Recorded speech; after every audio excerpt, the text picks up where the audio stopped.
It's a pleasure to be talking again on the World Economic Forum. And as I've always felt, this is a great forum from where we can project our views about our economy and talk to the investors. So let me just say, first of all, that Pakistan had stabilized its economy and was heading in the right direction when COVID hit us. And just like every country got badly hit by COVID because this was something unprecedented. And it was unprecedented because of the lockdown. There's no precedence of an economy being locked down, completely shut, and the consequences of that shutdown. That's really what the world is coping with.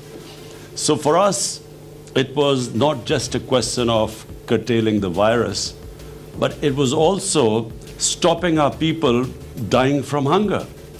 And we very quickly realized that when you lock down an economy, you have to take care of those people who are daily wagers, whose family depend on their earnings on a daily basis or a weekly basis. And if you lock the economy down, not only these people get affected, but secondly, those people, who are in the informal sector, like the labor in the Pakistan's labor, 80% is in the informal sector. So we have no record of them. So unlike the US, where you could send money to their bank accounts, we couldn't do that. So we quickly realized that we could not impose a lockdown like the one imposed in Europe or in China. We realized that we had to go for a smart lockdown. In other words, have spot the hotspots and lock them down, but do not really have a strict lockdown because you can't lock down hungry people. So that worked. We opened up our economy quicker than others. We never locked down the agriculture sector, which was basically rural. We opened up the construction sector, which was in the cities. And because it was mainly outdoor, there was no spread because opening up the construction sector. And then we had a cash program where we gave about 15 million families were given cash handouts. And it was one of the best programs. And that really saved us from the worst effects of the lockdown. And actually, because the people were with us, the public complied with our measures, we came out of it better than any other country. So we saved our economy from its worst effects. Also, we saved people dying from the virus. Now, of course, we are hitting a second peak. And my worry right now is that, number one, because we succeeded so well, people are no longer that worried about the virus anymore. And so we don't find that sort of level of compliance. And secondly, we do not know how long this second wave, because it's in the winter, we don't know what this winter wave is going to be like. So, there's a bit of worry right now because our cases are climbing up quite rapidly these days. The lessons we learned from the first wave of COVID was that we, in our country, with our high levels of poverty and with a young population, high levels of unemployment, we cannot afford a lockdown where we lock down our businesses, where we lock down the factories. So we have taken a policy decision that we are going to keep the businesses and the factories which employ people. We are not going to lock them down. We are going to only lock down the non-essential, in other words, public gatherings and so on, where our economy doesn't get hurt. Because we feel that the consequences of hurting our economy on the people is going to be far greater than the effects of the virus. Now, the two challenges we faced, the two biggest challenges, one was the fiscal deficit. When we came to power, it was the biggest ever fiscal deficit in our history. And second was the current account deficit, the external deficit. And that also was a record deficit. So the first year and a half really was stabilizing the economy to bring these deficits down. So cutting our expenditure, improving governance, and then improving the tax collection to remedy the fiscal imbalancing. And secondly was cutting down on our imports and trying to stimulate our exports, stimulate remittances into Pakistan, because that forms a considerable part of our foreign exchange earning. Foreign direct investment, which was improving and fortunately is improving again. And then also clamp down on money laundering. Now, this is a big problem in the developing world where illegal, illicit flows of money leave our country to offshore accounts and so on. This illegal money. So we clamp down on that too. As a result, after 17 years, the last quarter, we had a current account surplus. This is after 17 years, so this was a big achievement, and which reflected on the stability of our currency, because we have, our currency is now floated and it's on a market-based exchange rate. So our current currency stabilized, in fact gained in the last few months. And our exports started increasing, because previously our exchange rate was artificially kept high. As a result, the exports went down, and we had the biggest trade gap of $40 billion between import and exports. So our exports started improving. We also gave incentives to the export industry, to the industry in general. And so we are seeing, compared to all the other countries who've been hit by COVID, Pakistan is that fortunate country where our stock exchange shows that people have, the business community has confidence in us. Our exchange rate reflects that. We have now cement sales are highest in our history, which means that the construction, the incentives given to the construction sector have worked. So the construction sector is on the move, which means more employment. Our textile industry at the moment is running full. The hub of our the city, which is the hub of the textile industry, Faisalabad, they are short of labor right now. So the measures we took first stabilized and now are heading in the right direction. Of course, I say this because we do not now know, and we are praying that the second wave of COVID does not really make us take those measures which affect this right trend, the country which is heading in the right direction. That CPEC is not exclusive to just China. CPEC is, first of all, it started with connectivity. It was a transport, a road network which connected various areas in Pakistan. Secondly, it was about power generation. We were short of power, so we needed power generation, to fuel the growing population and the growth rate. So now the second phase of CPEC is more than connectivity. It is special economic zones which we are opening up, and with special incentives there. It is about agriculture, where we really need help from China because their productivity in agriculture is much higher than in Pakistan. And it's about also these technology institutes which we want help from China because of digitalization of Pakistan, improving our e-commerce. So we need skilled labor for that. So that's also part of CPEC. But mainly it is about connectivity. It connects Pakistan to China, which is one of the biggest markets. It is also, you talked about the railway. First time in Pakistan's history, we are modernizing our railway. And it will completely revolutionize railway travel in Pakistan, which is called the ML1. And it connects Karachi right up to Peshawar. And the next phase, we want to connect it right through Afghanistan to Uzbekistan. So it will connect us to China. And also we hope that there will be an east-west. Unfortunately, with India right now, we have a problem. And we hope that this will change with a new government, which is a moderate government. We have where we can resume normal relationship with India. But with Iran, if sanctions are lifted there, we then have a north to south, east to west connectivity, and Pakistan's special strategic location connects it to the biggest biggest markets, as well as the energy corridor. So we are really very well placed, and CPEC is a great opportunity to now move forward from here. And as I said, it's not exclusive to China. Anyone can become part of the CPEC. The key for us right now is Afghanistan. It's after a long time that there is a prospect of peace. For some reason, there were attempts for a military solution, and here's someone who kept saying that there was never going to be a military solution. Finally, the peace talks started, and Pakistan played a huge part in getting the Americans and the Taliban to sit on a table. And then it played another very difficult to get an intra-Afghan dialogue going.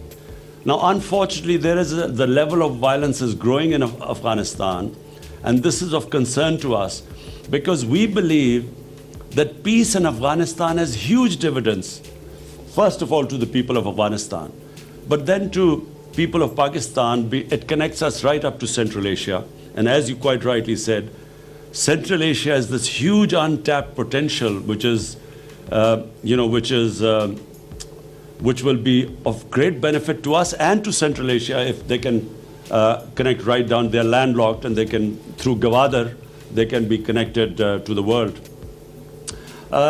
So the great hope here is that these talks succeed and there is peace in Afghanistan. And apart from anything else, the tribal belt of Pakistan, the strip of land adjoining Pakistan and Afghanistan, they were devastated by the war on terror. And the best way to rehabilitate and to give employment to the people there is if there is peace in Afghanistan, and the adjoining areas will benefit the most from trading and connectivity. If someone asked me what was President Trump's greatest achievement, for me it is this resumption of the Afghan peace process. I feel that it was a great achievement of his because he literally forced this peace process to take place. And the fact that after so many years there's a dialogue going on, no matter how difficult, and it was always going to be difficult, the longer the conflict, the harder it is to bridge that divide which that conflict creates. So I feel that President Trump did a great job here, and I'm convinced that President-elect Biden is not going to reverse this because there is no other solution. I mean, there is only one way forward.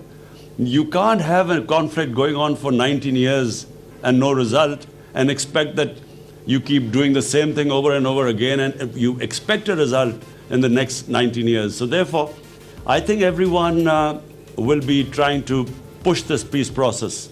Let me just say one thing, that we see our government as a facilitator, to facilitate the private sector. We believe that, the government's job is not to actually come into business, except in certain crucial areas. But in this field, we really believe that it's the private sector that needs to be encouraged and facilitated. So the answer is yes, this is the future, public-private partnership. And the sectors you mentioned are extremely important: agriculture, governance system, because the efficiency in governance system comes with e-governance. And we have actually set ourselves deadline when we want all our government departments to be on e-government rather than the old paper pushing. Pakistan's retail sale is almost around 125 to 130 billion dollars. It's a huge market, 220 million people, young population. More than me telling you, I would like you to tell Dr. Hafiz, what are the sort of things you want us to do? How do we encourage people like you? Because, and you mentioned groceries, this is something which really we have been working on in the past 4 or 5 months because of our food inflation. And we want somehow to encourage wholesale or where the retail can get directly stuff from the farmers so that we can, the consumers can get low price groceries. And this has been a discussion going on within our government. But we would love you to give your point of view. And Dr. Hafiz, since he heads the committee which looks at food inflation on a weekly basis, he knows all about the efforts we are trying to make to somehow bring down the cost of vegetables and groceries. So we would really love you to give your input in this. We want three things. Number one, we want the actual farmers to get paid more, because at the moment they do not get paid much. The middleman gets most of the money. So the one who works hard, number one, we want him to get paid more. And secondly, we want the consumers to get a lower price. And thirdly, we would want our products to be graded. Problem is, Pakistan has some of the best fruits and vegetables in the world. Problem is, because we don't grade them, we cannot market them, we can't export them as well. So, you have that expertise, so we would love to have that knowledge from you. And this government would really encourage any automobile investors in this country and especially who can export from Pakistan. So who can, manufacture the automobiles here and then export. And we have given a series of incentives for them. And in fact, there has been a growth, post-COVID, there has been a growth in the sales of motor cars in Pakistan. And secondly, we have also just come up with an electric vehicle policy. So that also we are encouraging right now, bearing in mind this government is very conscious of the environment and the global warming and climate change. We have taken various steps. And one of them is that we are now encouraging electric vehicles to be made in Pakistan. What 28 paces in the ease of doing business we've improved in 1 year. I can just say one thing, that in Pakistan, in 60s, we were a model for the developing world. Pakistan was industrializing quicker than any other country in Asia. And Pakistan was given example of success. Unfortunately, 70s, we went the other way. We became more a socialist country. And so profit making almost became a crime at one point, which is sadly what happened in those days of, where there were two camps, capitalism and communism. So we went that way in 70s, and that choked our industrial development. This is the first government in Pakistan since 60s which has made it a point that we want to make profit making easy for people.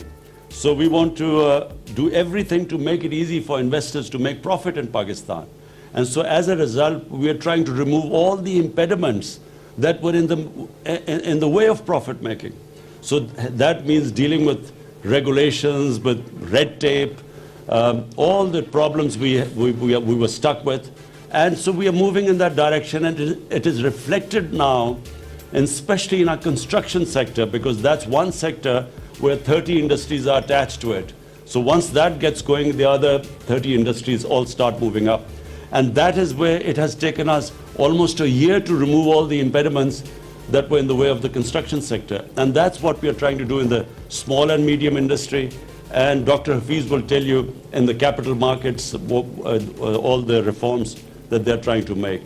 So this Pakistan, the current Pakistan of the 220s, is all about creating wealth by industrializing, by making it easy for industrialists, and then using that wealth to lift up people out of poverty. And it's actually a model which China followed. Our biggest problem right now in Pakistan has been very expensive energy. We unfortunately, the sort of power generation contracts we signed in the past, the cost of that generation is unfortunately so high that we are almost 25% more expensive, producing more expensive energy in Pakistan compared to our competitors like Bangladesh and India. And I mean 25% more expensive energy to industry. And therefore, it has actually impeded our industrialization, which means wealth creation and which means inability to sort of raise people out of poverty or even to pay our debts. So therefore, our biggest challenge has been now to provide affordable energy to our industry. जनाब वज़ीर-ए-आज़म इमरान खान का आलमी इक़्तिसादी forum के तहत Pakistan strategy dialogue से ख़िताब आपने मुलाहिज़ा किया। उनका कहना है कि पाकिस्तान दुनिया के मुकाबले में स्मार्ट लॉकडाउन हमने लगाया पाकिस्तान में, और लॉकडाउन के साथ साथ मज़दूर तबके के मफादात